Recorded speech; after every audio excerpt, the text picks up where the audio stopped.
Siamo al tappeto rosso. Siamo nel bar di Angelo Angius qui a San Nicolò Gerrei, a Sizzilleri, continuare adesso, e se su Castiendi, questa rarità di questa natura, non natura, no. E questo sul limone si fa, guardate. 19 limoni, quanti punti? 19.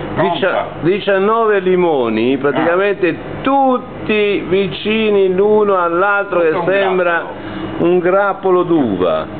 Guardate che magnificenza. Questi sono i doni del buon Dio di Sardegna. Ora speriamo.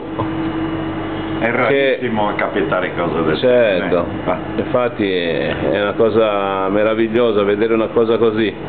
Guardate che roba. Questo che me l'ha dato è uno che hanno una pianta di limoni, questo ha più di 60 anni, questo che me l'ha dato, ha detto che non ha mai visto una cosa del genere. Perciò significa che cos'è?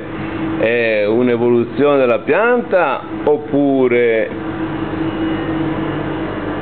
Lasciamo a voi la risposta. Guardate che roba. Quanti limoni in un solo... Sembra un grappolo, un grappolo. È un grappolo. Sembra un grappolo di frutta. Un udrone acida. Come tinara da Sizzilleri, Summeri, un udrone acina, ovvero un grappolo d'uva.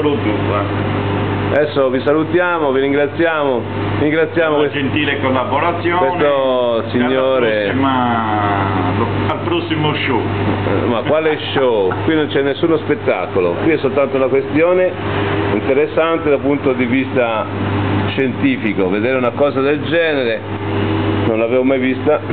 Come vedete, tutti questi limoni messi insieme come in un grappolo d'uva è una cosa molto difficile a vedersi e a trovarsi. Vi salutiamo, qui Saili, da San Nicolò Gerrei. A voi studio. Arrivederci. Ciao. Buona giornata.